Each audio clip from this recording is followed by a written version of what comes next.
Ganon din gagawin mo, Jerome, ha? Para makabudget kayo, ha? Bibili ka ng pagkain, huwag kang aasa. Mas, ang ginagawa mo kasi, kapag puro ka karinderya, ang karinderya ang nagkakapira sa'yo na maraming pera, ikaw wala. Hindi ka nakakaipon. Ang kumikita, yung karinderya. Pero kung mag-save ka, pero kung ganyan ang gagawin mo, makakasave ka.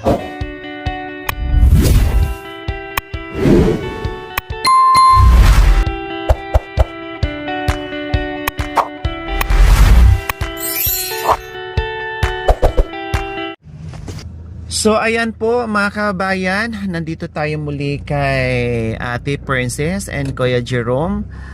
Nag-order na po kami ng materyales po mga kabayan. And ayon, sa kaiikot namin ay nakalist tayo ng konti, no? Nakalist tayo ng konti mga kabayan, kahit more or less 200 yung na-list natin. Pero okay na yon, ay pang merienda na yon namin dito. So, ngayon, dahil nakabili na at meron na tayong resibo, nabili na natin yung bakal na gagamitin dito sa gate. O, tingnan nyo po mga kabayan. Tingnan nyo po yung gate. Tingnan nyo po yung gate. O, ayan ang gate o, diba? Yan ang, ibig ko sabihin, yan ang terrace natin na pagkakabitan ng gate na bakal po natin yaan. So ganyan katibay at kaganda ngayon ang harapan sa bahay ni Kuya Jerome. So ngayon dahil naka-order na tayo, ayan si Mrs. Santos lumabas na pero nakaapak. Oh. Bakit wala kang tsinelas? Galit na galit ka ni Kuya Jerome pag walang chinelas, pero ikaw wala din chinelas. Mga kababayan, sunduin namin si Jerome para maghakot ng materyales po mga kababayan. Okay, so sunduin natin si Kuya Jerome para makaminos tayo, malapit-lapit lang naman, at siya ang maghakot at ikarga natin dyan sa kanyang pedal. Okay, tara, let's go mga kabayan para hindi pa masyadong mainit at bukas ay nakahanda na at magawa na kaagad ang bagong gate nila ni Kuya Jerome.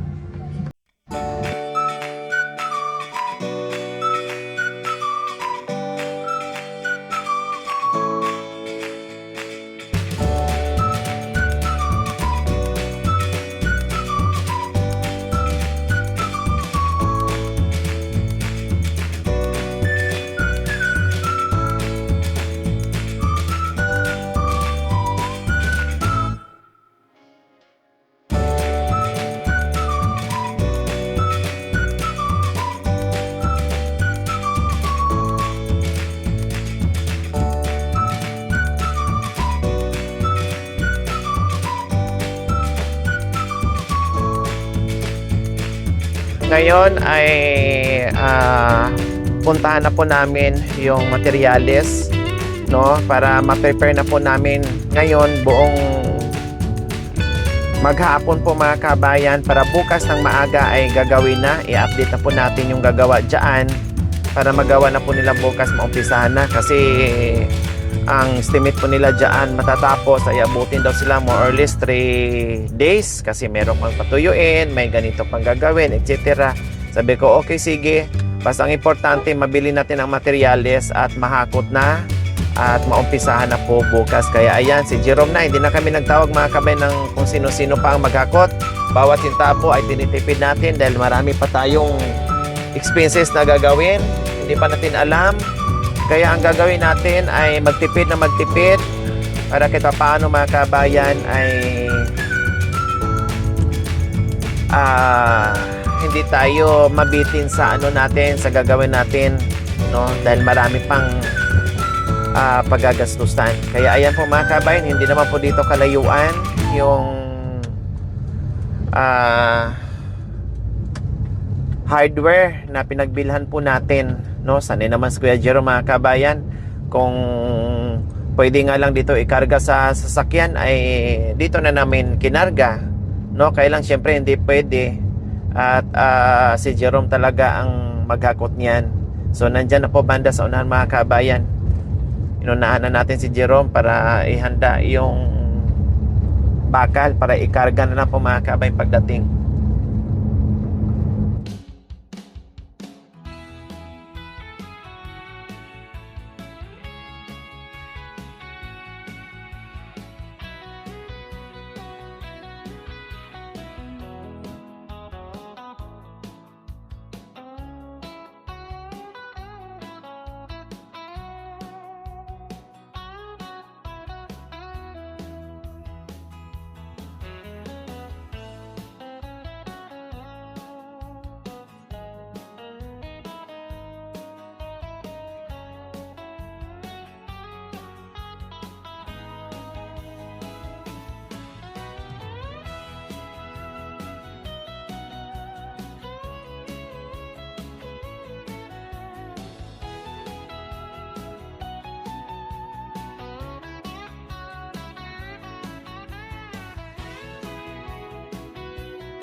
So ayan po mga kababayan, na karga na po natin yung ating materyales. So initial pa po yan mga kabayan ha. Initial pa lang po yan. Paunang materyales. At asahan natin ay meron pa tayong maidagdag dyan. Tapos yung iba dyan mga kabayan, maghahanap tayo sa ibang tawag nito, sa ibang junk shop. Kasi meron dyan mga kabayan na gagamitin na kapiraso lang. So ngayon sabi ko, sayang naman kung bibili tayo ng buo tapos ang gagamitin, ang magagamit ay isang dangkal lang. Kaya sabi ko, okay sige, yung 3 iwanan muna yan, ay hanap muna kami mamaya sa junk shop. Kasi maliliit lang na piraso ang kailangan. Basta same size. At titingin tayo mamaya, no? Ihatid muna ito mga kabayan, and then hanap tayo mamaya para makumpleto na po natin yung materyales.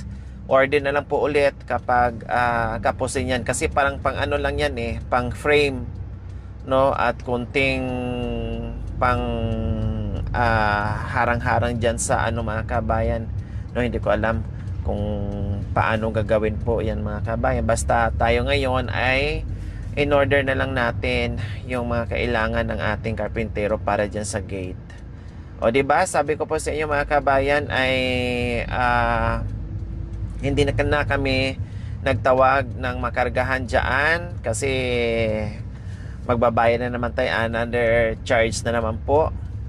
At para makatipid tayo, total hindi naman kabigatan, ilang piraso lang naman po yung mga kabayan, at hindi naman biglaan yung paghakot, no? Initial lang naman yan, kaya kayang-kaya sa pedal. At kayang-kaya ni Kuya Jerome yung mga kabayan. Okay, so pauwi na tayo ngayon. Talagang tuloy na tuloy ang magandang gate na bakal ni Kuya Jerome mga kabayan. O yan lang ha, pero 8,000, no? 8,000 plus kung hindi ako nagkakamali. 8 ba yun? Kailang merong ang dalawa dyan or 3 na hindi na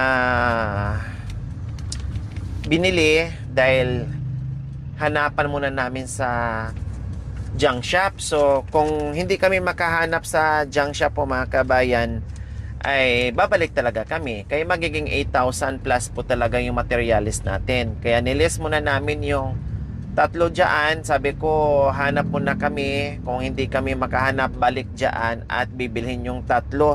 Kahit pira-piraso ang kailangan, no? Pero hala, sige na. Itabi na lang natin yung sobra, kung ano man magiging sobra.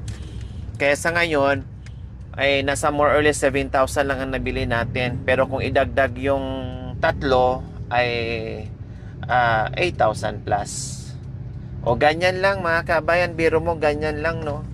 Yan lang yung binili natin na bakal, pero ganun na po yung presyo mga kabayan. Sa bagay, wala nang mura ngayon mga kabayan, no? Lahat na nagtataasan na ang presyo, kaya wala tayong magawa.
So ayan po mga kabayan, dumating na kami dito. Mamaya i-update natin yung ating gagawa dyan, no? At para alam nila, para bukas maaga na po sila makapunta dito at makaumpisa. So ayan po mga kabayan, napansin ito ng ating viewers. So ayan, nilinis na po nila. No, yung ito nagmarka na eh, di na talaga maalis siguro. Glow stick na natuyo mga kabayan. So ayan, nilinis na po nila mga kabayan. Kaya sabi ko, kung yan ang paniniwala nyo, ay no problem, respeto natin. Yan sila eh. Hindi naman pwedeng paniniwala natin ay ganun din ang paniniwala na kanya-kanya tayo ng paniniwala.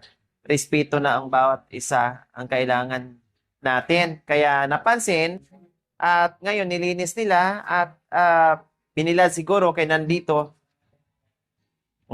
Kaya okay na. Igilid. Hindi nyo kayang ipasok yan. Igilid nyo lang dyan. Dyan. Super haba yan. Doon, Jerome, doon, Jerome mo. Yung dulo. Or doon, sige, baka mamaya malatayan kasi dyan eh.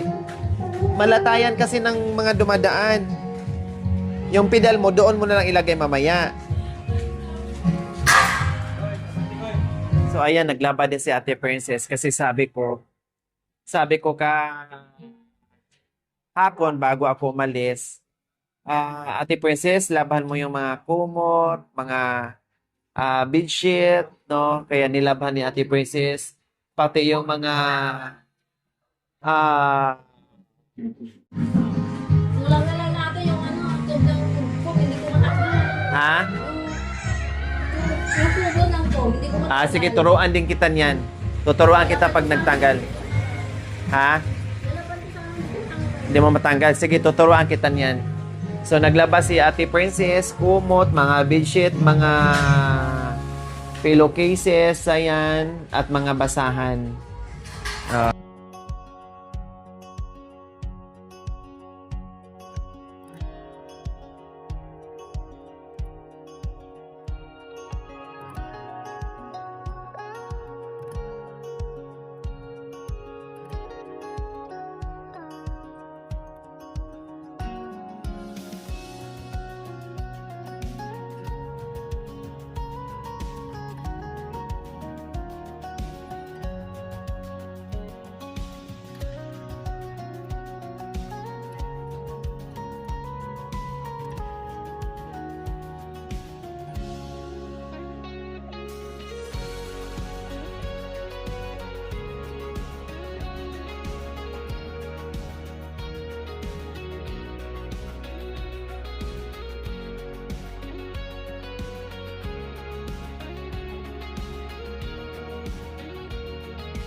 So, ayan po yung iba mga kabayan na kailangan.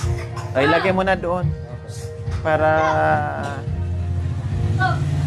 hindi na mawala. So, ayan po, kanina mga kabayan, napansin ko nga kaagad na nakita ko ay nagsampay si Ate Princess. So, ayan, katulad nito, no? Ay, Ate Princess, maglaba ka. Ipis mo. Dahil bago pa, pero grabe yung dumi. Kaya ayan, nilabhan niya.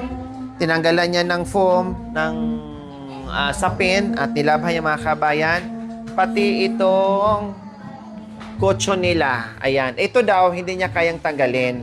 No, sige. Sa susunod, dahil may gagawin pa kami mga kabayan, at tapos na siya maglaba, no? Sa susunod, iutos ko sa kanya kung paano maghubad dito. Kasi hindi daw niya kayang tanggalan ng sapin, itong pinaka-cover niya mga kabayan. Ituturo ko sa kanya yan. Kasi sabi ko sa kanya, ito, nilalabhan din. No, ito nilalabhan din. Kasi pag hindi mo to labhan, siyempre nandoon pa rin yung amoy. Kahit bagong laba yung bedsheet, kakapit doon at mangamoy pa din. O, diba? Kaya dyan na siya nakalagay sa likod ng Durabox po mga kabayan. Plus, itong mga unan, sabay-sabay niyang nilabhan mga kabayan. So, yan. Ganyan, Ate Princess, ha? Ate Princess, very good yung ginawa mo. Oh, pwede ring ibilad. Ha? Pwede ring ibilad yan sa ito, Ate Princess.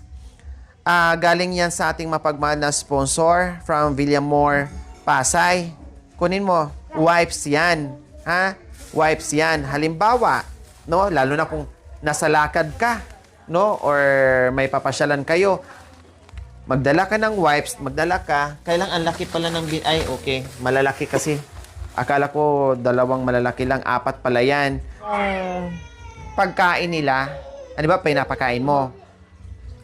Kailangan kumuha ka ng maliliit na mangkok or pinggan, no, platito, or yung pinggan na separate. Ang gagawin mo ay ibahin mo yung kutsara nila, ha? Hindi pwedeng kutsara ni Jerome, kutsara mo na isubo mo rin sa bata. Kasi halimbawa, pag may ubo sipon, na imbes si Jerome lang ang may sipon or ikaw lang, pati mga bata, mahawa. Pati kayo lahat, may mga ubo sipon na. Kawawa yung mga bata. Plus, Ate Princess, yung... ilang taon na nga to si ano? 2. 2. So, si Jerome, 5. Oh, so ngayon, practicein mo sila na bago matulog or pagising na hindi na sila magdidi para hindi masira yung mga ngipin nila. No? Practicein mo na sila, Ate Princess, na unti-untiin mo. Sa ngayon, siyempre, huwag mong biglain. Pero pag lalo na sa umaga, practicein mo sila na magbaso na lang, huwag na magdidi kasi nakakasira. May ano tayo na nag-advise sa atin, may dentist tayo nag-advise sa atin, masisira ang nguso nila, pati yung ngipin nila. No, kapag malaki na, kumakain naman na sila ng kanin, so practicein sa baso, ha? Oh, sige. So, Nakakain ka na gano'n. ayan, no? Gutom na ikaw. Ayan, ang lalaki niya, no? Oh, 4 na ganito na malalaki. Ayan, 4 yan. Kaya, pinadala to kasi nakikita yung mga bata na kumakain na marumi. Ito mo na to Kaya pa yung mangal ilagay. daw. Ano yung ulam? Sarap po. Yan. Ay, manok ba? Opo. Grabe ka naman maghiwa. Sobrang liit. Wala pa bang mas maliit dyan? Akala ko nagminudo ka. Mas magandang ganyan na lang po para Tipid. Tipid. Oh. Para mag-apon na maggabi yan. Oh, kasi kagabi, ay kahapon bago ako umuwi mga kabayan, nag-iwan ako ng pera para, alam mo yon, bibili ka kasi sa karinderya mga kabayan, 200 mo, isang kainan lang. Ayan po mga kabayan, nandiyan na yung materialis, doon muna tayo nakikilagay kasi kung dito mga kabayan sa harap ni Jerome, hindi siya maka-park dito. Doon, wala naman nagpa-park, kaya doon muna. Bukas matanggal lang naman din yan. No, hindi naman tatagal yan dyan. And then, eto na po mga kabayan. Ayan, magiging bakal na po ito. No, yung plano na Coco Lumber ay maging bakal na. Thank you kasi binigyan tayo ng mas marami pang biyaya kaya mabakal natin. Para di na sila mamroblema na rurupok. Siyempre, pinturahan pa natin yung mga kabayan. Lagyan natin ng pintura yan. Kaya matibay talaga. Tatagal talaga siya mga kabayan. Okay.